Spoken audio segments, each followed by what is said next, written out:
Buenas tardes a todos. Como ya muy bien dijo el doctor, el día de hoy vamos a continuar con nuestro temario habitual y vamos a abarcar el tema de síndromes de puntos blancos.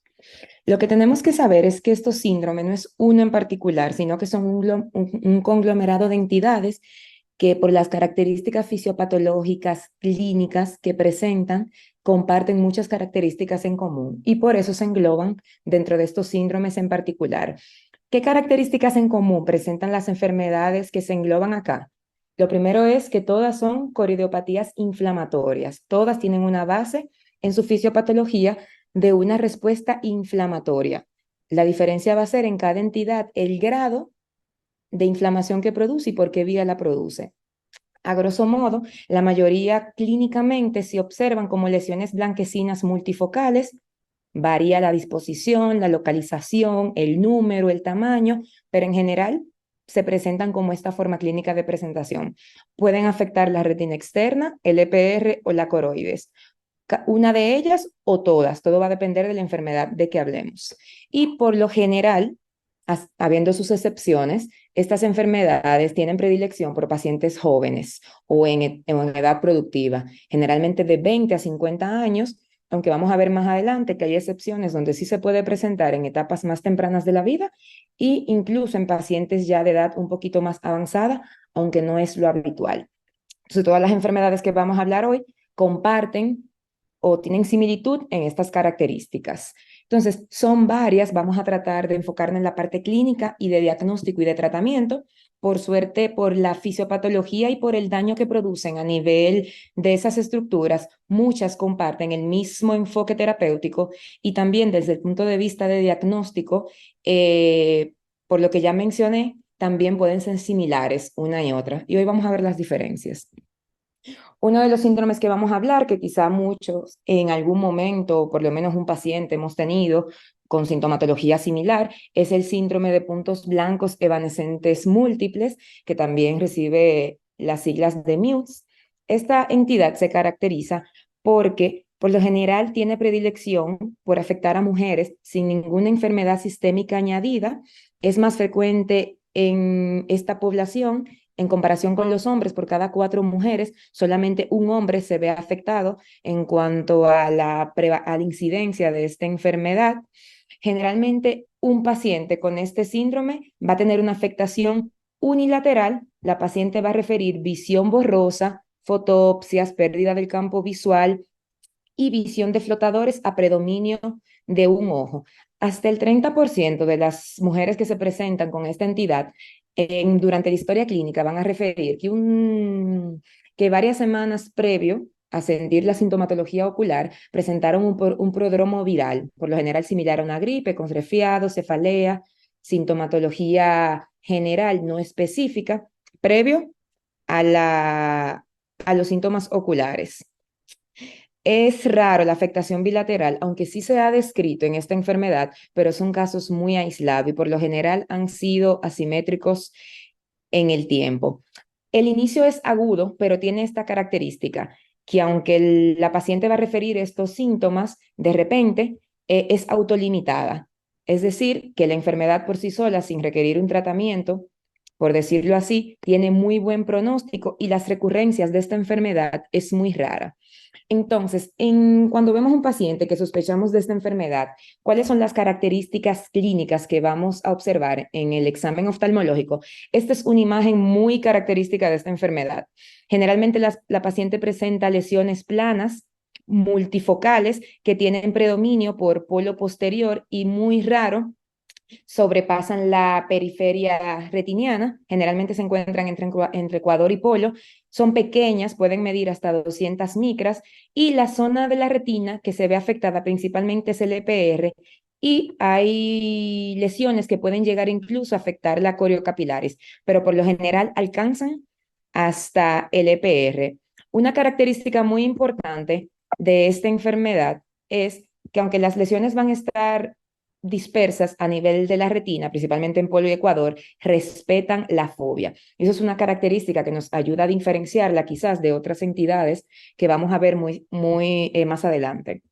Entonces, estas lesiones por lo general se pueden contar Y algo muy característico en esta enfermedad, como se ve aquí, es el aspecto que adquiere la fobia.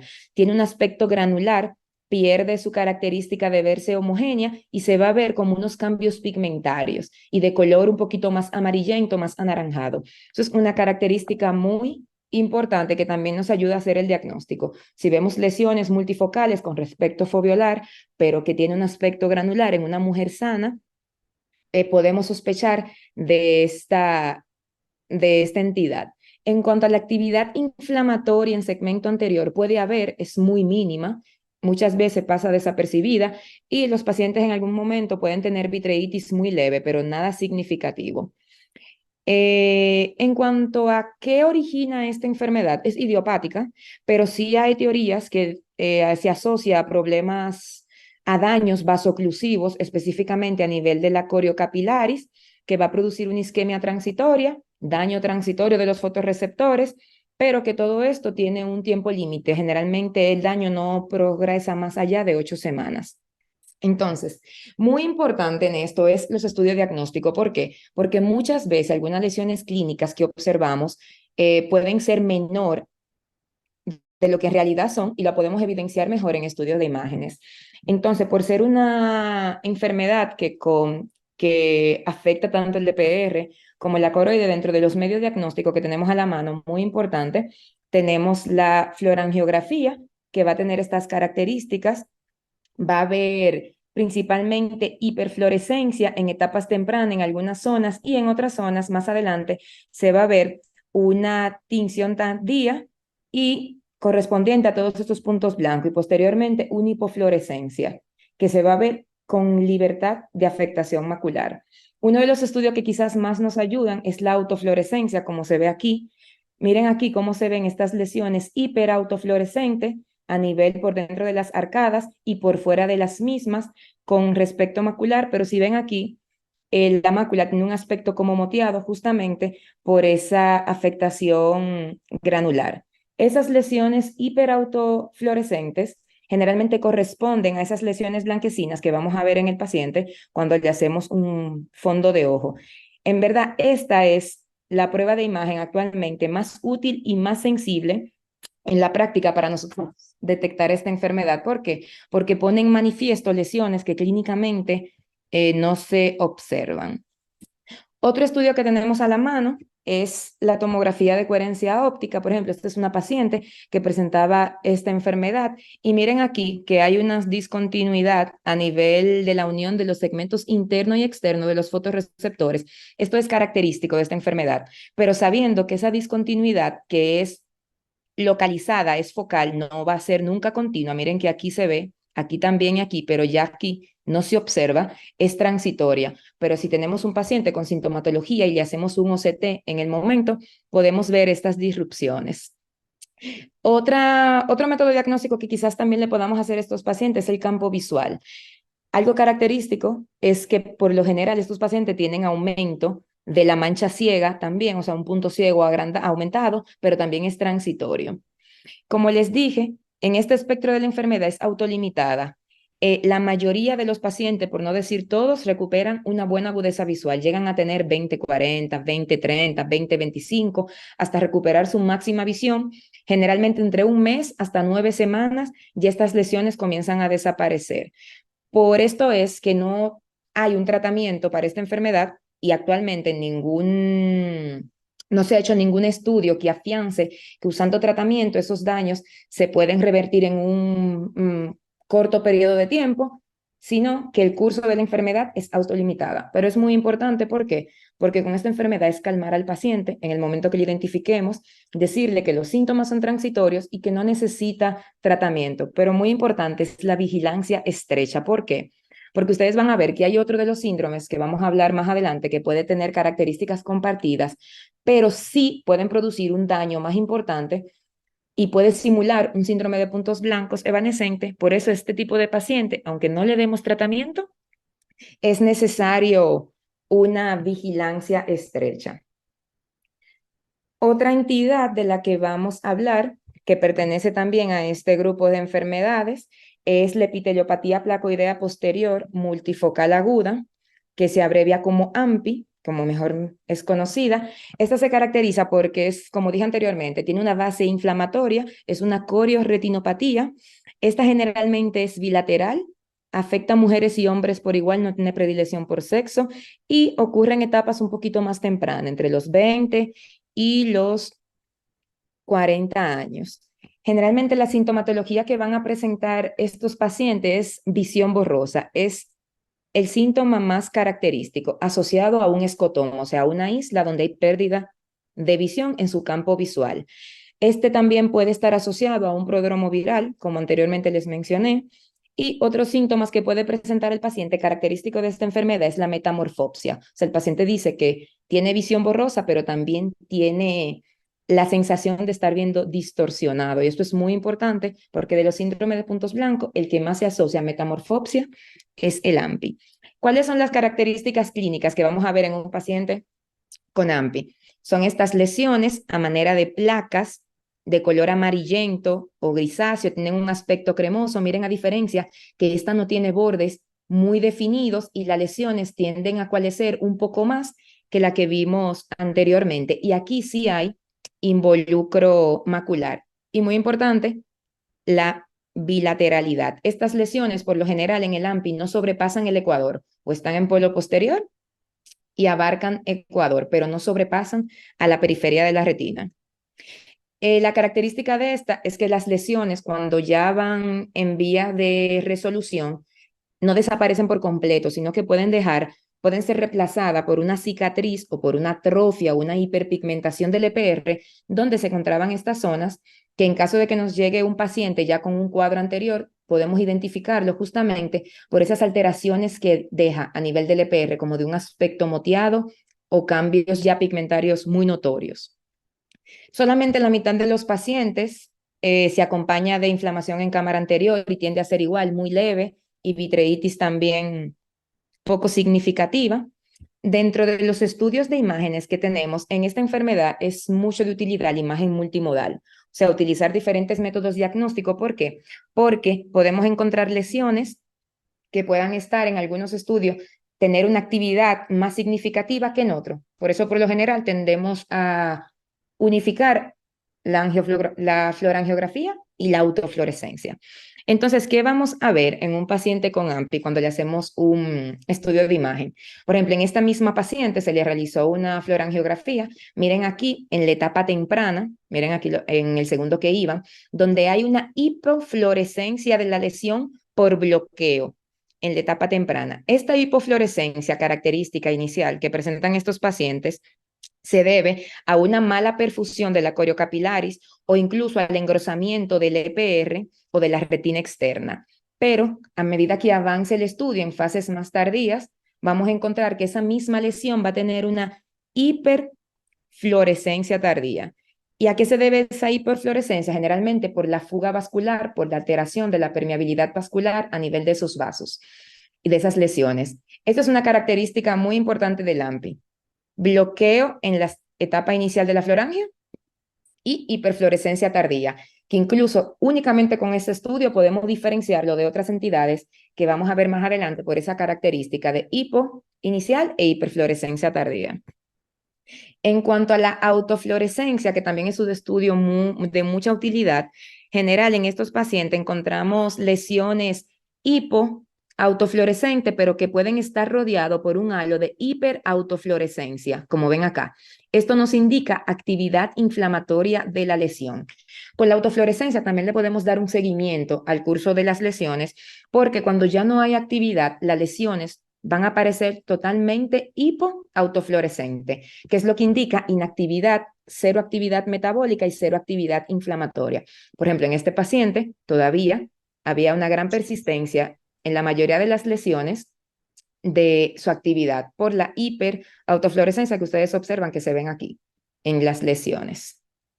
Otro estudio que tenemos a la mano y que es muy importante y que nos ayuda quizás a ver un daño más estructural es la tomografía de coherencia óptica, que aquí lo que se observa claramente, donde están las lesiones, hay una disrupción a nivel de la capa externa de la retina. Incluso puede haber afectación de los fotorreceptores. La retina interna, por lo general, en esta enfermedad no se ve afectada. Si hacemos una tomografía en un paciente que sospechemos de AMPI y tiene daño en la retina interna, tenemos que pensar quizá en otro diagnóstico, porque por lo general no se ve afectada. Es raro que esta enfermedad, a diferencia de los demás síndromes que vamos a ver más adelante, tenga complicaciones importantes. Es decir, la incidencia con relación al AMPI de edema macular quístico, de neovascularización coroidea y de membrana epirretiniana es muy baja. Por lo general, no aparece. Por eso, mucha literatura la consideran como una enfermedad autolimitada, porque los síntomas visuales generalmente desaparecen alrededor de 8 semanas y los pacientes refieren una mejoría de la agudeza visual. ¿Pero por qué le puse un asterisco? Porque realmente no hay consenso para darle tratamiento a un paciente que se presente con AMPI. Pero actualmente las pautas de tratamiento, lo que recomiendan y lo que se hace en la clínica es dar como terapia inicial esteroides. ¿Por qué? Porque sí hay ya reporte de casos y estudios donde hay una mejoría de la agudeza visual, principalmente cuando el AMPI ya ha abarcado el área macular. Y muy importante, que esta enfermedad tiene el riesgo de vasculitis cerebral por el mismo componente inflamatorio.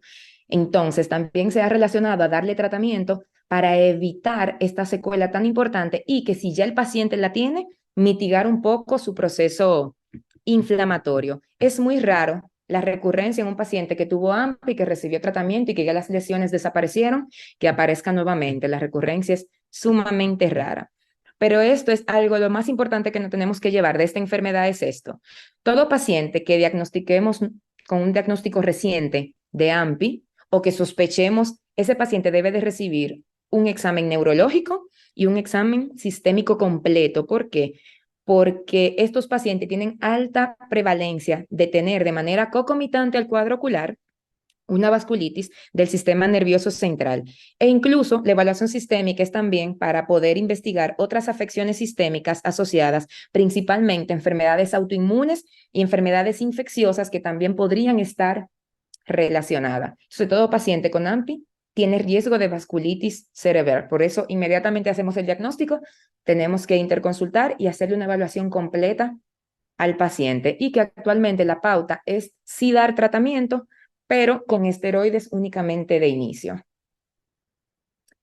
Otra entidad que quizás es de las más frecuentes con relación a estos síndromes es la coroiditis serpinginosa, que en cuanto a prevalencia con relación a las demás entidades, sí tiene mayor, incluso en nuestra práctica clínica en el instituto, quizá de la que más hayamos visto en conjunto con la coroiditis multifocal es la serpinginosa. Entonces, esta se caracteriza porque es una uveitis posterior, afecta principalmente a hombres jóvenes, tiene la característica de que es una enfermedad con base inflamatoria, es bilateral, pero es asimétrica en el tiempo. Podemos ver un paciente con afectación de un ojo y a medida que le damos seguimiento puede presentarse las lesiones en el otro ojo o tener lesiones en diferentes estadios de la enfermedad en un ojo y otro. Es un curso crónico y esta es progresiva, o sea, no es autolimitada como las dos que vimos anteriormente. Los pacientes, por lo general, la sintomatología inicial que presentan con una serpinginosa es pérdida de visión unilateral, indolora, asociada a metamorfopsias y un escotoma que generalmente es central. El paciente refiere tener un buen campo visual, pero en el centro tiene déficit visual justamente asociado a este escotoma. Generalmente afecta PR, coriocapilares y la coroides. Es muy raro que involucre la retina interna. Y clínicamente, cómo lo vamos a observar? Justo esta es una imagen de un paciente del centro. Miren aquí cómo se ven estas lesiones que emergen del área peripapilar o justa papilar con una dirección centrífuga, o sea, manera de una serpiente. Las lesiones empiezan y comienzan a disgregarse partiendo de la lesión inicial y lo hace a manera como de una serpiente, la forma de disposición, por eso recibe el nombre de serpiginosa. Y siempre para considerar ese diagnóstico tenemos que tener involucro peripapilar en en el mayor número de casos. Entonces, este es un paciente, miren, este es el ojo derecho, este es el ojo izquierdo del mismo paciente que también presentaba las mismas lesiones, pero si ven aquí que también se ve acompañado de un grado de vitreitis que incluso impide ver con manera de detalles las arcadas vasculares. Y aquí, miren aquí la lesión un poquito más grande del primer ojo. Generalmente estas lesiones van a evidenciarse como lesiones hipopigmentadas en la parte central, rodeadas de cambios pigmentarios periféricos y sin tener un borde definido. Generalmente estas lesiones cuando curan dejan atrofia del EPR y atrofia de la coriocapilaris. No dejan retina sana en el lugar donde ocurrieron las lesiones. Entonces, estos pacientes, por lo general, algo característico es la gran tasa de recurrencia que tienen. ¿Por qué? Por el curso progresivo de la enfermedad. Por eso, en esta, a diferencia de las enfermedades que vimos anteriormente, el tratamiento debe de ser un poco más agresivo. Vamos a ver por qué. Esta es la lesión clásica. Hay otra forma que se ha descrito que es una coroiditis serpinginosa con afectación macular. En esta, la lesión no empieza a nivel peripapilar, sino que involucra el área macular, evitando esta área, pero con el mismo crecimiento serpinginoso, pero iniciando macular. En algún momento, si la lesión avanza y no se da tratamiento, puede involucrar el área peripapilar, pero se le llama macular por donde inició la lesión. Es mucho menos frecuente, pero esta forma de presentación de la serpiginosa se asocia a mayor complicación. ¿Por qué? Porque miren el área que está involucrando, o sea, el área macular como tal, por lo cual esta forma de presentación tiene un mayor riesgo de neovascularización coroidea y de que el paciente, aunque le demos tratamiento, logremos una remisión de la enfermedad, el déficit visual por el involucro macular puede ser muy importante, a pesar de ya tener una enfermedad quizás sin una actividad sistémica importante. Con relación al diagnóstico, tenemos varios métodos de imágenes. Dentro de ellos, como los síndromes de puntos blancos que vimos anteriormente, tenemos la autofluorescencia. Esto es muy importante porque esta es una herramienta que es poco invasiva y nos permite ver el estadio de muchas de las lesiones de la coroiditis serpinginosa. Generalmente vamos a ver lesiones con un centro hiperfluorescente, hiperauto, rodeado de un halo de hiperautofluorescencia. Entonces, esa es la única que es distinta de las demás, que por lo general el borde hiperautofluorescente es que nos da actividad, aquí es al contrario. El centro es hiperauto y la periferia, los bordes son hipoautofluorescentes. Ese es el ojo derecho de la misma paciente que vimos anteriormente. Y miren aquí el ojo izquierdo, donde igual se ve un centro de hiperautofluorescencia rodeado de bordes de hipoautofluorescencia. Aunque en otras entidades esto sería una lesión inactiva, en la coriditis serpinginosa pasa lo contrario. Esto es una lesión activa, pero desde el punto de vista de la autofluorescencia. Ya cuando las lesiones están totalmente inactivas o ya no hay actividad inflamatoria, la lesión va a ser de manera uniforme hipoautofluorescente. Actualmente de los estudios, y la fluorangiografía son las más utilizadas. En esta misma paciente, miren la diferencia con la angiografía fluoresceínica, donde sí se observan lesiones con lesiones atróficas, pero sí se ven los márgenes con hiperfluorescencia, que nos indica la actividad inflamatoria de la misma. Este es el ojo derecho de esta paciente. Y miren aquí el ojo izquierdo, donde aquí sí se ve una mayor actividad inflamatoria. Incluso esta paciente ya había sido tratada con láser por, de manera concomitante, tener una vasculitis periférico-oclusiva y también por la misma formación de neovasos. Pero lo que quiero es que se fijen en las lesiones que están con los bordes hiperfluorescentes, lo que indica actividad inflamatoria de la misma.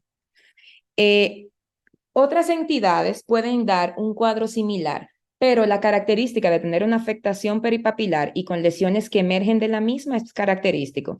La corioditis serpinginosa tiene este patrón. ¿Por qué? Porque las lesiones comienzan a reaparecer a partir de un borde de una lesión ya persistente. O sea, va creciendo en este mismo patrón, pero siempre a partir del borde. Por eso es que el borde es donde podemos ver la actividad inflamatoria como tal, como en este caso, que está hiperfluorescente, lo que quiere decir que esa es una lesión totalmente activa. En cuanto al tratamiento de esta enfermedad, es muy importante que el tratamiento inicial deben de ser esteroides a dosis alta. ¿Por qué? Por el grado de inflamación y por el compromiso que pueden presentar estos pacientes. Generalmente, esta es una de las indicaciones de iniciar terapia inmunomoduladora de manera temprana en estos pacientes por el curso crónico que tiene de la misma. Generalmente los esteroides lo podemos usar vía sistémica Muchas veces también apoyamos al paciente por vía paraocular, quizás para darle un tratamiento un poco más local, pero sí se ha estudiado que este tipo de pacientes, a pesar del esteroide, la enfermedad continúa. O sea, el curso es progresivo, por lo cual en estos pacientes, además de los corticosteroides, hay que darle una terapia concomitante o terapia con inmunomoduladores, ya sea metotrexato, azatioprina, etcétera, incluso en la terapia con biológicos. De los biológicos, quizás el que más se ha utilizado es el adalimumab. Muchos autores sugieren la triple terapia inmunosupresora, es decir, utilizar esteroides, inmunomoduladores y agregar un antifactor del factor de necrosis tumoral, un anti-TNF. Generalmente se suele hacer escalonado el tratamiento, iniciando con estos dos pilares y luego escalar, si no vemos un control adecuado de la enfermedad, a a un tratamiento biológico, como en este caso el adalimumab. También se puede usar el infliximab, pero como las demás uveitis, quizás la que más ha tenido más efecto en los estudios ha sido esta.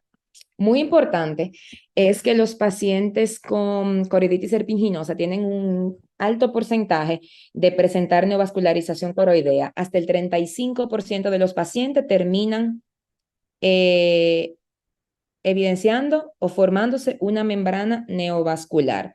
Por eso en estos pacientes sí se ha estudiado mucho el uso de la angiotomografía de coherencia óptica justamente para identificar estas membranas en etapa temprana y en estos casos sí está indicado la terapia con antiangiogénicos, pero únicamente cuando hay aparición de membrana neovascular o como en este caso, en esta paciente que recibió por la presencia de neovascularización a pesar de haber recibido tratamiento con fotocoagulación láser. Pero el pilar del tratamiento son esteroides y terapia inmunomoduladora. A diferencia de las dos entidades que vimos previamente, que tienen un curso más autolimitado, con menos secuelas, la serpinginosa, principalmente su riesgo es la formación de membrana neovascular. Por ejemplo, miren este pacientito que nos había llegado a la consulta, es un paciente masculino de 49 años que presentaba una agudeza visual al momento de la llegada de 20/400 y 20/80, presión intraocular adecuadas en ambos ojos y en el ojo derecho presentaba signos crónicos de inflamación del segmento anterior, aunque no tenía inflamación activa en el momento, pero sí tenía secuelas de sinequias posteriores y en el ojito izquierdo solamente tenía pigmento en la cápsula anterior del cristalino. Al evaluarle en su fondo de ojo, en el ojo derecho encontramos esta lesión, como la que vimos anteriormente, con compromiso peripapilar y con una extensión a manera serpinginosa, y en este caso ya sí había involucro macular. Y miren aquí cómo se ve más de cerca la lesión. En el ojito izquierdo se observaban lesiones hipopigmentada e hiperpigmentada que involucraban el área macular, no seguían el mismo patrón que en el ojito derecho, pero sí se observaban ya lesiones que involucraban el área macular y el área papilar inferior. Entonces, a esta paciente, al hacerle una autofluorescencia, miren aquí el ojito derecho, se observaba una lesión hipoautofluorescente con el borde temporal de la lesión con un halo de hiperautofluorescencia y en el ojo izquierdo, estas lesiones que quizás no presentaban una característica de serpinginosa, sí se observó en la autofluorescencia que habían lesiones, también había actividad inflamatoria con estas áreas de hiperautofluorescencia. Al hacerle la fluorangiografía, miren aquí el ojito derecho donde sí se observa bloqueo temprano por la misma afectación ya de la coroides y en etapas más avanzadas sí se observaban zonas de hiperfluorescencia.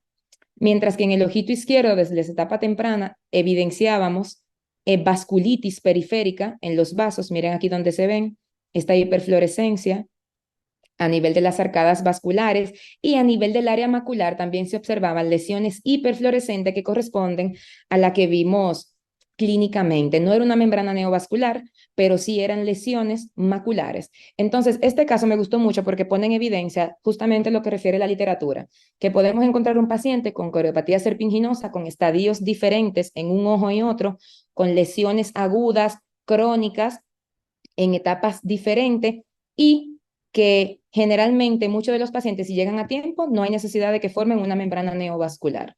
Obviamente, la visión del ojo derecho de este paciente ya estaba comprometida por el daño macular no tengo las fotos del seguimiento porque fue un paciente que nos llegó hace poco, pero este paciente ya está en tratamiento con esteroide, tratamiento inmunosupresor, y ya está en su primer mes de tratamiento, y actualmente su visión mejoró 3 líneas en el ojito izquierdo y solamente 1 línea en el ojo derecho, pero se asocia justamente a esta lesión que ya está en el área macular.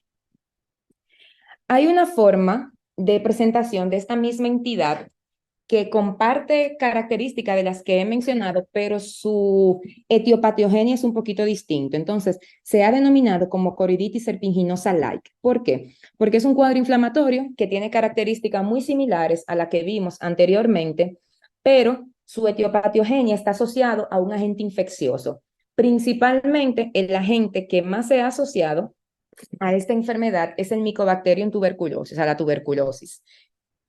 O sea, que un paciente con tuberculosis ocular puede tener un fenotipo de coriditis serpinginosa y se le llama like porque tiene características similares, pero es de origen infeccioso. Hay otros agentes que han sido relacionados a esta enfermedad, pero en mucha menor frecuencia, por ejemplo, la sífilis, toxoplasmosis, la familia de los herpes, la bartonella, micoplasma. O sea, que varios agentes infecciosos, desde el punto de vista ocular, han presentado un fenotipo similar a la coroiditis, pero la mayor prevalencia es asociada a tuberculosis. Diferente que tiene, que es unilateral, a diferencia de la serpinginosa idiopática, por decirlo así, que es bilateral.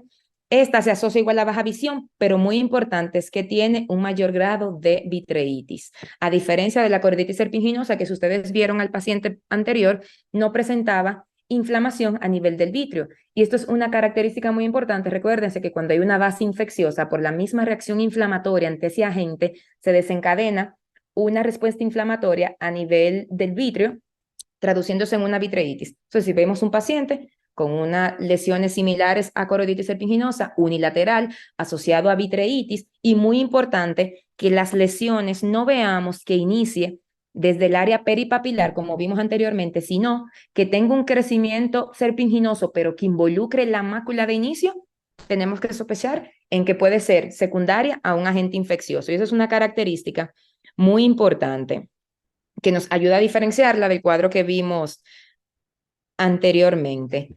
El tratamiento aquí también varía, a diferencia de la que vimos de la idiopática, que el tratamiento es de inicio con esteroide y tratamiento inmunomodulador para mitigar el proceso inflamatorio. En este no, como tenemos una base infecciosa aquí, de inicio el tratamiento es tratar ese agente infeccioso, en este caso la tuberculosis, y posteriormente como complemento dar un tratamiento esteroideo ya para las secuelas inflamatorias. Pero aquí el tratamiento de base es el del agente infeccioso y posteriormente iniciar un tratamiento antiinflamatorio. Entonces es muy importante tenerlo en cuenta. Miren la imagen de este paciente, cómo llegó, y más adelante miren cómo las lesiones ya habían aumentado en extensión, siguiendo la misma forma de crecimiento serpinginosa, pero todavía sin involucro del área peripapilar. Y en la autofluorescencia igual, miren aquí cómo los bordes se ven hiperautofluorescentes, justamente por la actividad inflamatoria de esta enfermedad. Entonces, este artículo me gustó mucho porque ellos ponen en manifiesto la importancia de descartar o hacer un screening de tuberculosis. En este caso fue con el fin de poder iniciar tratamiento biológico, pero a grosso modo esto es muy importante. Todo paciente que veamos con una inflamación, principalmente posterior, que no tengamos una explicación y que queramos englobar de manera idiopática, siempre tenemos que tener en cuenta agentes infecciosos, principalmente las grandes simuladoras, como es la tuberculosis, para poder dar inicio a un tratamiento ya esteroideo o inmunomodulador, que en el caso de tener un agente infeccioso latente, podríamos activarlo. Entonces, siempre importante descartar esta entidad, sobre todo en un paciente que sospechemos de una coroiditis serpinginosa. Entonces, teniendo en cuenta las características que les mencioné de esta patología y de la que le mencioné anteriormente del AMPI, de la epiteliopatía placoidea posterior multifocal aguda, surge esta enfermedad, que es la coriditis ampiginosa, también llamada corioretinitis placoidea incesante o implacable. ¿Por qué mencionarla acá? Esto es una enfermedad inflamatoria, como toda la que hemos visto hasta ahora, pero que tiene características similares a la epiteliopatía placoidea posterior y a la coroiditis serpinginosa. No se engloba las lesiones dentro de un grupo ni de otro, sino que tiene lesiones compatibles con ambas enfermedades. y por lo cual es considerada como un cuadro clínico aparte. Es una enfermedad principalmente, es muy rara, tiende a ser bilateral, afecta a personas un poquito de edad más avanzada, puede ir desde los 20 a los 60 años, igual afecta a EPR y coroides. Pero, ¿qué lesiones vamos a encontrar características en estas pacientes que nos hace pensar en una ampiginosa? Por lo general son pacientes que van a acudir a la consulta por visión borrosa, escotomas paracentrales y principalmente que tienen mucho tiempo ya con esta sintomatología y que el curso ha sido progresivo. Para hacer el diagnóstico de una coroiditis ampiginosa, las lesiones tienen que tener una persistencia mayor de 6 meses. Si recuerdan anteriormente, cuando les hablé del AMPI, le dije que generalmente en las 8 semanas ya las lesiones van a haber desaparecido. Si tenemos un paciente con AMPE que tiene lesiones que sobrepasan los 6 meses y que tienen ciertas características atípicas, tenemos que pensar en una coroiditis ampiginosa. Entonces, ¿cuáles son las características que vamos a ver en la fundoscopía, en un fondo de ojo de un paciente con esta enfermedad? Va a tener lesiones multifocales dispersas en el polo posterior, en ecuador y en retina periférica, que van a asimilar las lesiones vistas en el AMPE, que son lesiones blanco-amarillenta, cremosas, que no tienden a coalescer, pero también vamos a ver lesiones con un involucro peripapilar con un crecimiento similar a una serpinginosa y que, a diferencia del AMPE, recuérdense que yo les había dicho que las lesiones van desapareciendo en el plazo de 3 a 8 semanas. Aquí las lesiones persisten y comienzan a aparecer lesiones cada vez más extensas y más periféricas hasta que abarcan toda la retina. Entonces, aquí tenemos características de las dos enfermedades.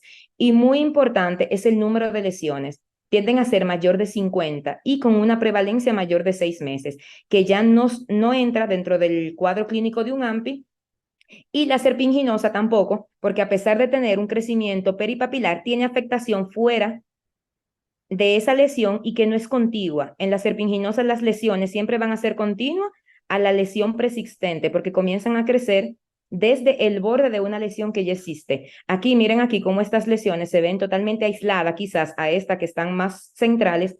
Por eso es considerada un cuadro clínico aparte y muy importante es por el riesgo de complicaciones que presentan estos pacientes. Como tiene una progresión sumamente rápida, el riesgo de neovascularización coroidea, de edema macular quístico, es sumamente alto. Por eso estos pacientes siempre deben de tratarse. A diferencia del AMPE, que hay autores que que se ha reportado que no puede darse tratamiento y no va a pasar nada, pero en el AMPI, en la ampiginosa obligatoriamente hay que dar tratamiento por el curso mórbido de la enfermedad y por el riesgo de neovascularización que tienen estos pacientes. Los estudios igual, esta es una florangiografía donde se ven las lesiones hipofluorescentes rodeados de un área de hiperfluorescencia. Y si ustedes ven aquí, miren aquí la lesión peripapilar como si tiene un crecimiento similar a una serpiginosa, pero las lesiones siguen extendiéndose fuera de este foco peripapilar. Y en la autofluorescencia es como más se demarca estas lesiones. Miren aquí las lesiones peripapilares y las demás lesiones que están fuera de este margen, que también tienen signos de inflamación por esas áreas de hiperautofluorescencia. Entonces es muy importante tener en cuenta esta enfermedad, porque en esta no nos podemos dar el lujo de vigilar al paciente, ver cómo progresa la enfermedad, porque el riesgo de complicaciones es muy alta, principalmente fibrosis subretiniana, neovascularización coroidea. Estas lesiones pueden dejar cicatrices mientras más tiempo dure la actividad inflamatoria y, obviamente, como todo cuadro inflamatorio que involucre el área posterior, puede presentar membrana epirretiniana, que quizás es la de menor gravedad de estas complicaciones. En cuanto al tratamiento, el tratamiento es de inicio esteroide y terapia inmunomoduladora. Se pueden hacer tratamientos combinados, todo va a depender de la gravedad del cuadro y de cómo llegue el paciente, y generalmente el tratamiento va dirigido, uno, a mitigar la inflamación, pero sobre todo a esto, a evitar la presencia de estas complicaciones. Es una enfermedad rara, pero hay que tenerla en cuenta porque sí hay pacientes que presentan esta enfermedad y quizás por no atinarle el diagnóstico en el momento, ya en lo que investigamos al paciente, le hacemos estudios, se demora, ya el paciente va a presentar complicaciones que, a pesar de darle tratamiento, la capacidad visual del paciente va a ser bastante pobre. Entonces, justamente eso es un pacientito, no es del servicio, es un paciente que de donde me formé en República Dominicana me lo habían comentado. Es una paciente femenina de 55 años con único antecedente de importancia, el hipotiroidismo, que presentaba disminución de la agudeza visual desde hace un año en el ojo izquierdo y que desde hace 2 semanas presentaba visión borrosa, ojo rojo y malestar en el ojo derecho que previamente no presentaba. Tenía una presión intraocular de 23 en el ojo derecho y 3 en el ojo izquierdo.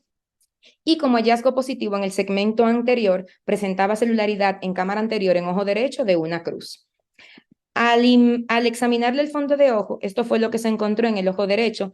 Miren, una papila con bordes ligeramente borrados, justamente asociado a esta lesión peripapilar, aunado a lesiones que se extienden por toda la retina, principalmente en arcadas y en ecuador, que tienen un aspecto serpinginoso, como se observa así, pero que son multifocales y sobrepasa el ecuador.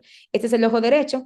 En el ojo izquierdo se observaban lesiones similares con un poco más de extensión. Y miren aquí que en el ojo derecho el área macular no se veía afectada aparentemente, pero en el ojo izquierdo sí ya había lesiones que involucraban el polo posterior, el área macular. Entonces aquí también observamos lesiones que inician a nivel peripapilar, pero también observamos lesiones lejanas a este mismo foco. Al hacerle la fluorangiografía a esta paciente, obviamente se encontraron lesiones hipofluorescentes rodeadas de halos de hiperfluorescencia que indicaban la actividad inflamatoria en ese momento, pero ya en el ojo izquierdo, lamentablemente, a pesar de estas lesiones, algunas ya inactivas, la paciente presentaba una imagen de membrana neovascular que se confirmó al hacerle la tomografía de coherencia óptica. En el ojo derecho, miren cómo ya hay acúmulo de líquido, distorsión de la capa externa, interrupción a nivel de la membrana de Bruch, con ya una membrana neovascular incipiente en esta área, pero ya en el ojo izquierdo había una membrana neovascular totalmente establecida, asociado a todo este tejido fibrótico, a la misma cicatriz que ya estaba a nivel macular. Entonces, esta paciente inmediatamente se le comenzó, se estudió, se descartaron etiología infecciosa, se le inició tratamiento esteroideo y tratamiento inmunomodulador. Actualmente no tengo imágenes del seguimiento porque no fue acá en el país, pero la paciente ya está siendo tratada incluso con inyecciones de factor de anti-VEGF justamente en el ojo derecho, donde sí se ha visto resolución de la membrana neovascular, pero en el ojo izquierdo no, porque en este caso ya había tejido fibrótico asociado y no solamente era el componente de la membrana neovascular. Por eso ya aquí la visión era muy pobre. Y la paciente actualmente es considerada un ojo único funcional. Entonces, la importancia de que sí hay pacientes con esta enfermedad y es muy importante el curso de evolución de la enfermedad, la sintomatología del paciente y la característica de las lesiones, que es quizás lo que nos va a hacer pensar en este diagnóstico. Otra enfermedad, que es una de las más frecuentes en el contexto de síndrome de puntos blancos, es la coroiditis multifocal idiopática. Esta enfermedad, por lo menos en algún momento, todos van a tener la presencia de un paciente que puedan sospechar que tiene esta patología. Generalmente tiene un fenotipo característico de la población que afecta. Generalmente son mujeres jóvenes con antecedentes de miopía, por lo general miopía alta, aunque también se ha visto paciente con miopía de leve a moderada, y por lo general sin ninguna enfermedad sistémica asociada y sin ningún antecedente ocular de importancia. Esta suele ser bilateral, pero las lesiones pueden estar en estadios diferentes en un ojo y otro. Como todo síndrome de puntos blancos, engloba esas estructuras, EPR, retina y coroides, pero esta sí llega a afectar la retina interna, a diferencia de las demás, que por lo general involucraban la retina externa. Y es raro que afecte el estroma profundo de la coroides, por lo general afecta la coriocapilaris. Generalmente la actividad inflamatoria que van a presentar estos pacientes en segmento anterior es leve, pero sí es muy importante la vitreitis, porque aquí la vitreitis no es leve como en otros casos. Aquí sí, por lo general, cuando el cuadro está en una etapa agudo de inflamación importante, se puede asociar a la presencia de vitreitis. Y es muy importante esto. ¿Por qué? Porque hay muchas enfermedades infecciosas autoinmunes que pueden dar un cuadro similar a una coroiditis multifocal. Por eso, dentro de los síndromes de puntos blancos, la que se engloba es la coroiditis multifocal idiopática. Ya la que es secundaria a un agente, ya cabe como una coroiditis de origen infeccioso o asociada a una enfermedad sistémica ya subyacente. Entonces, ¿qué características vamos a encontrar en este tipo de lesiones? Generalmente van a ser lesiones que involucran el polo posterior. Miren aquí en esta misma imagen, un poquito más aumentada. Si ven, son múltiples lesiones focales, multifocales, que involucran el área peripapilar y el área circundante a este, pero por lo general involucran únicamente el polo posterior. Si ustedes ven aquí, podrían pensar en una serpinginosa, pero tienen que tener en cuenta que esta corioditis multifocal afecta a pacientes miopes. Esto no es una lesión tipo serpinginosa. Miren el borde bien delimitado que tiene, eso es una creciente escleral, característico de una papila de un paciente miope. Entonces, esa creciente escleral con atrofia peripapilar importante, con translucidez escleral, es característica de un paciente miope. Entonces, estas lesiones son multifocales en polo posterior, pueden llegar a tener un tamaño un poquito más grande. Esto también es un paciente del centro. Miren aquí cómo son múltiples lesiones y asociado a vitreitis. ¿Qué pasa? Que en estos pacientes, por lo general, la vitreitis puede que no esté totalmente difuminada en todo en, en toda la cavidad vítrea, sino que tenga vitreitis focalizada. Todo va a depender del grado de actividad inflamatoria con el que se presente, como por ejemplo aquí. Miren que aquí sí se puede observar claramente la retina, los vasos y las lesiones, pero aquí el área de la papila y las lesiones circundantes por la vitreitis localizada justamente a este nivel no se puede delimitar de manera adecuada. Estas lesiones es muy difícil saber si están inactivas o activas. ¿Por qué? Porque son foco de lesiones atróficas hiperpigmentadas y podrían simular áreas de atrofia. Pero recuérdense que estas lesiones pueden tener actividad y de forma clínica no observarse, y por eso es muy importante. En estos pacientes el diagnóstico sí puede orientarse en la clínica, pero debe de confirmarse con estudios de imágenes, a diferencias quizás de otro cuadro inflamatorio que hemos visto, que únicamente con la clínica es suficiente. Esta es la misma paciente. Mira que las lesiones pueden llegar incluso a abarcar Ecuador y áreas más periféricas. Los pacientes con corioditis multifocal se pueden presentar típicamente como las imágenes que le presenté, que son imágenes de pacientes del centro, pero muchas veces el paciente puede llegar ya con una membrana neovascular, incluso en la etapa aguda de la enfermedad, si es si es un estadio inflamatorio muy importante, el paciente como manifestación de la enfermedad puede presentar una membrana neovascular y no necesariamente como una complicación de un cuadro crónico, sino dentro del mismo cuadro agudo está descrito la formación de la membrana neovascular, que incluso de esto depende cuál va a ser la terapéutica que se le va a dar al paciente, dependiendo de las lesiones que presente, si son lesiones multifocales activa o inactiva, o si el paciente ya se presenta con una membrana neovascular, ya sea activa o inactiva. Entonces, dentro de los estudios de imágenes, primordial, la angiografía fluoresceínica es muy importante porque con ella podemos evidenciar el grado de inflamación y si ya hay complicaciones. Por ejemplo, miren esta paciente con las lesiones típicas que les mencioné, pequeñas, dispersas, sobre todo en polo posterior. Y miren aquí la diferencia, que las lesiones que se ven aquí en la fluorangiografía se ven un número mayor de lesiones que clínicamente no se observaban y se ven lesiones obviamente hipofluorescentes ya por la atrofia de la acrocapilar, el EPR, pero también se ven áreas de hiperfluorescencia, principalmente circundantes al área macular. Y esto se traduce en tiempos más tardíos, además de una tinción del nervio óptico. Miren aquí ya la hiperfluorescencia profuga por una membrana neovascular que presentaba esta paciente ya al momento de llegar. O sea que pacientes que pueden presentar aparentemente un cuadro clínico no importante, con el único estudio de la angiografía podemos evidenciar ya que esta paciente se presentó con una membrana neovascular activa. Otro estudio es la autofluorescencia en este mismo paciente que es del centro, el que te mencioné anteriormente. Miren aquí las lesiones y al hacerle la autofluorescencia se van a observar múltiples lesiones hipoautofluorescentes, pero también algunas acompañadas de halos de hiperautofluorescencia, donde indica actividad inflamatoria de la lesión. Para decir que una corioditis multifocal está inactiva, todas las lesiones deben de estar en autofluorescencia hipoautofluorescente. Si hay áreas de hiperautofluorescencia, aunque sean algunas de las lesiones, quiere decir que hay actividad.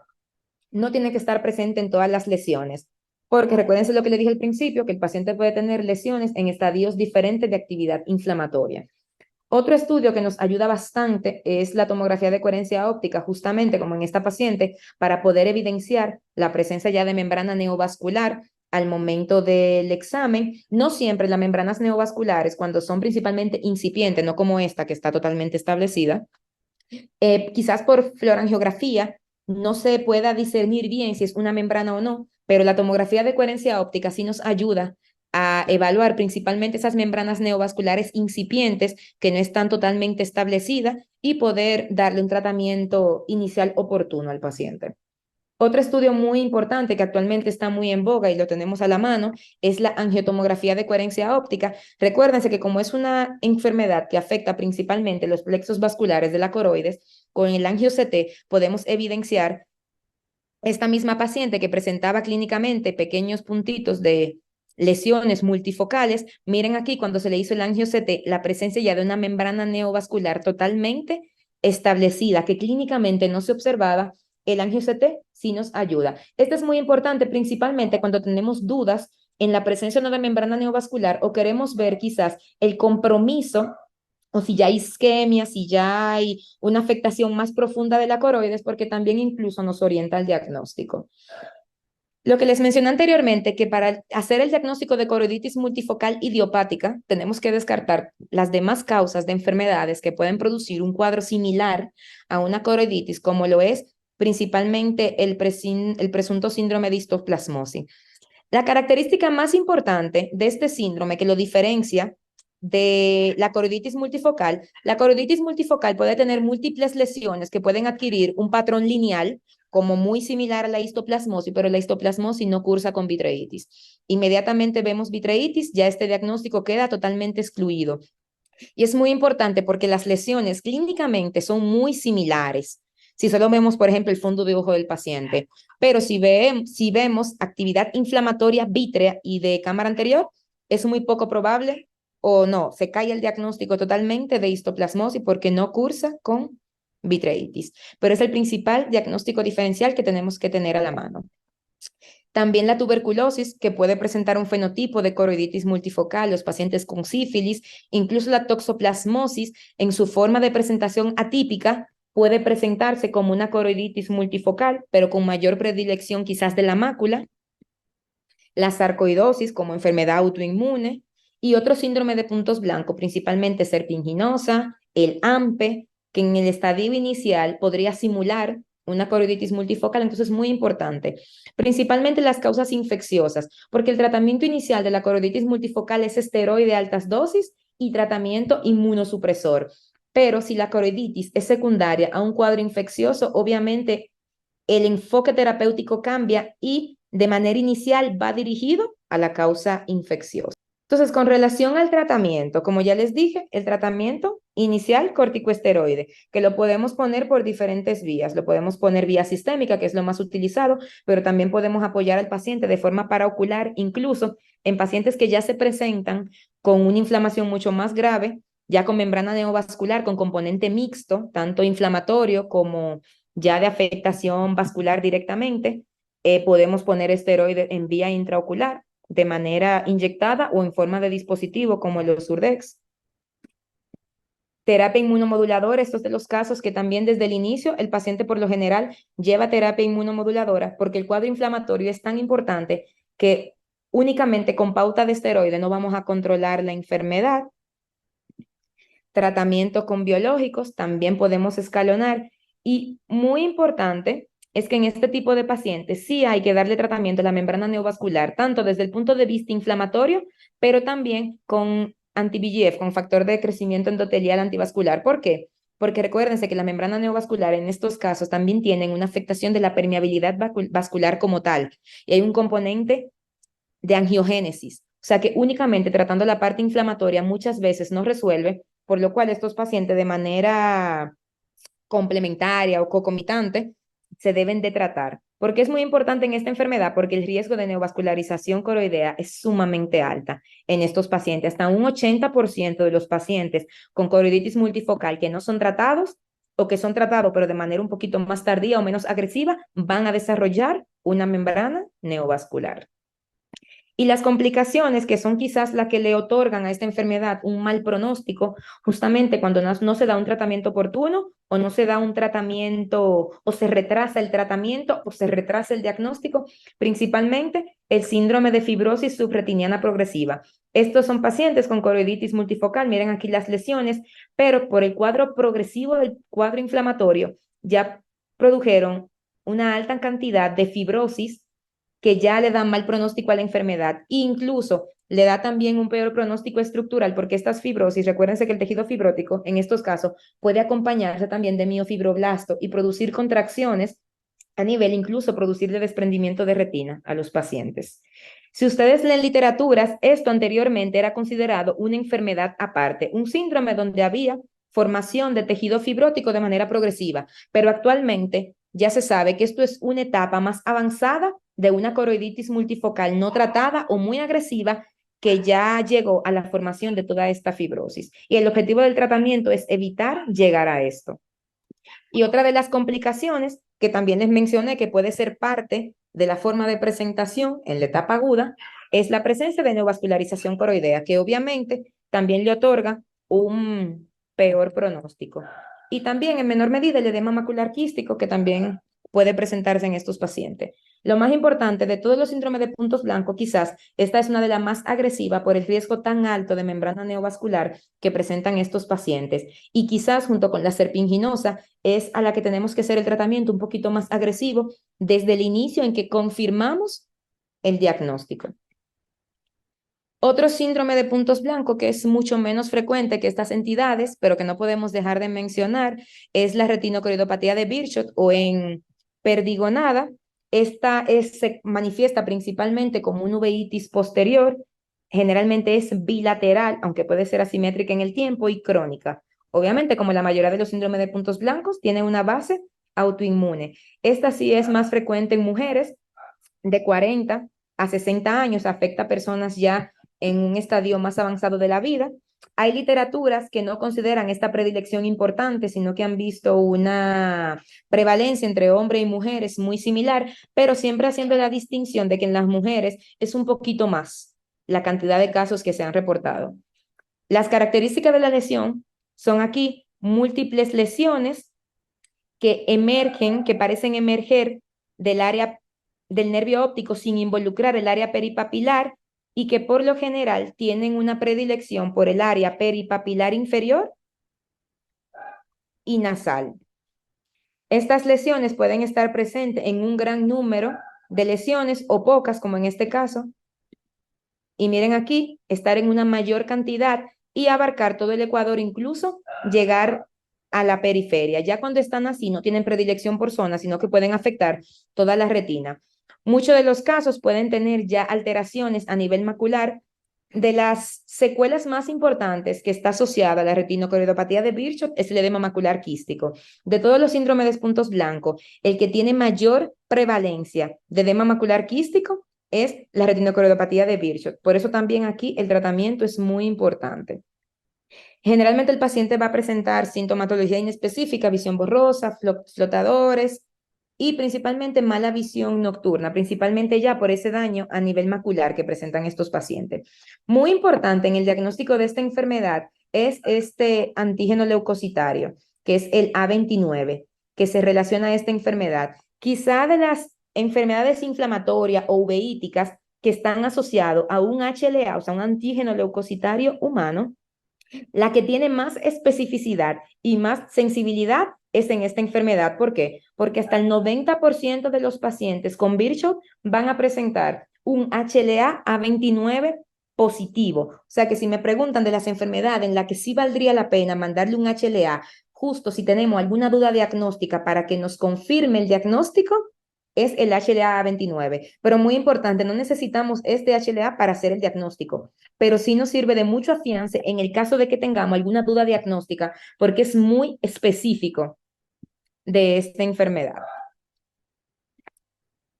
Para hacer el diagnóstico, tenemos que tener estas tres características. Más de 3 lesiones peripapilares tipos perdigonada, que fue la que les presenté anteriormente. Tener celularidad in vitro anterior, pero menor de una cruz, y Hayes vitro en mayor de 2 cruces. Si tenemos un cuadro inflamatorio con lesiones similares, pero con una reacción vitrea muy importante, quizás tenemos que sopesar otros diagnósticos diferenciales antes de confirmar que se trata de un Virchow, porque por lo general cursa con reacción inflamatoria, pero generalmente es en una escala de moderado. Hay hallazgos que nos ayudan o que nos apoyan el diagnóstico, como los que le mencioné, el HLA-29 positivo, la presencia de vasculitis y que ya tenga edema macular quístico. Hasta el 80% de los pacientes con Virchow van a ser edema macular quístico, pero no es necesario para hacer el diagnóstico, pero si está presente, nos orienta más a esta enfermedad. Pero así como hay criterios para hacer el diagnóstico, hay algunos criterios que nos excluyen el diagnóstico. Inmediatamente evaluamos a un paciente que sospechamos de Virchow. Si tiene precipitado queráticos, va en contra del diagnóstico. La presencia de sinequias posteriores, por igual. Y justamente otras causas de enfermedades, como por ejemplo otra enfermedad sistémica de base o otra enfermedad inflamatoria o algún antecedente ocular, también se nos cae el diagnóstico porque no cursa con uveitis anterior, únicamente es una uveitis posterior. Entonces, muchas veces las lesiones no las podemos identificar de manera precisa, sino que podemos ver cambios pigmentarios, sugestivos, que quizá podemos pensar que el paciente tenga alguna afectación de la coroides, pero no podemos identificar de manera objetiva. Hay estudios que nos ayudan a ver esas lesiones que clínicamente no se ven. Dentro de ellos, de estas enfermedades de puntos blancos, en el que quizás el verde de indocianina, la angiografía con verde de indocianina, es más efectiva justamente es en esta patología. ¿Por qué? Porque aquí se observan de manera hipocianescente todas estas lesiones que corresponden a las lesiones emperdigonadas, que quizás clínicamente se puedan observar algunas, pero con el verde de indocianina, por lo general, lesiones que clínicamente no se observan se ponen en manifiesto. Entonces, de los estudios, no en todos los lugares se hace, en muchos lugares consideran a esta sustancia que es tóxica y no está permitido, pero si tienen oportunidad y la tienen a la mano, en un paciente que sospechen de esta enfermedad es muy importante porque sí le va a dar datos que clínicamente no se observan. Otro estudio que es muy importante es la angiografía con fluoresceína, pero en el caso del bicho no es tanto para el diagnóstico. La fluorangiografía nos sirve más para ver el progreso de la enfermedad, incluso evaluar la respuesta al tratamiento y ver qué otras lesiones puede tener el paciente, como por ejemplo en este paciente, miran que hay una fuga a nivel aquí del nervio óptico, hay presencia de vasculitis, donde se observa aquí la tinción de los vasos y aquí ya se observa que este paciente presentaba un edema macular cistoideo. Es muy importante porque en estos casos la fluorangiografía nos ayuda más a decidir el, con, de qué manera o qué tan agresivo o qué tan conservador podemos ser con el tratamiento. Todo va a depender de qué secuelas presente el paciente. Y es muy importante porque, como le dije, hasta el 84% puede presentar edema macular quístico, que es la principal causa de pérdida de visión en estos pacientes. La mayoría de los pacientes, si no se tratan, van a presentar déficit visual principalmente asociado a esta. En esta enfermedad es muy importante, además de los esteroides, de manera temprana, iniciar terapia inmunomoduladora. ¿Por qué? Por el riesgo de edema macular quístico y el riesgo de vasculitis que tienen estos pacientes. Y muy importante que quizás de todos los síndromes de puntos blancos, en el que más se ha estudiado, los implantes intravitreos de esteroide de manera controlada es en el Virchow. ¿Por qué? Por la presencia de esta manifestación en etapas tempranas de la enfermedad.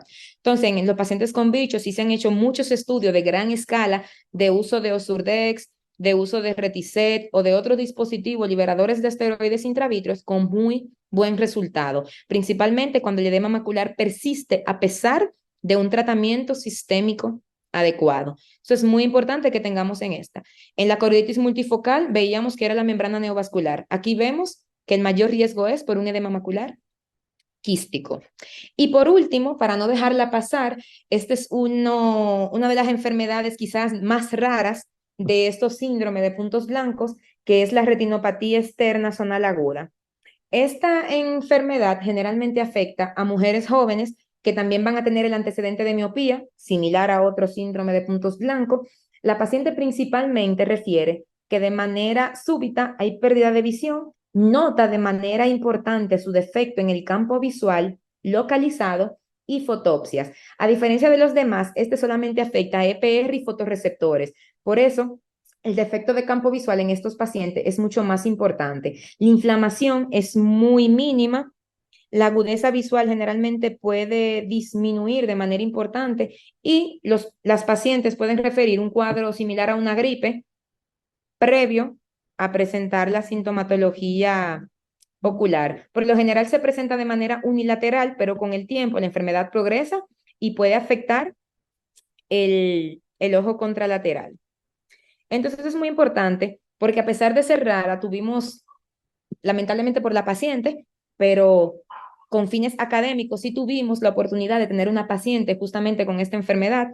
La paciente se quejaba por lo mismo, es una paciente de 35 años, miopía muy importante, y presentaba que ella movía los ojos y notaba que en varias áreas no tenía visión o la visión se le hacía más difícil. Entonces, al hacerle la evaluación, no tenía ninguna inflamación en cámara anterior, no tenía inflamación vítrea, y hacerle la evaluación oftalmológica, le voy a enseñar una imagen con un zoom de esta misma enfermedad.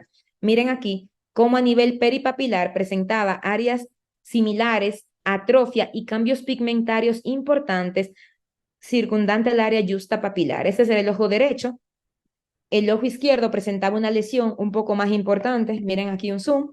Similar, pero aquí la lesión tenía una extensión un poco mayor. Miren que la demás parte de la retina se veía totalmente normal. Dentro de las características que tiene esta enfermedad es esta, que produce cambios atróficos, cambios pigmentarios en el EPR muy localizados. No siempre van a aparecer acá.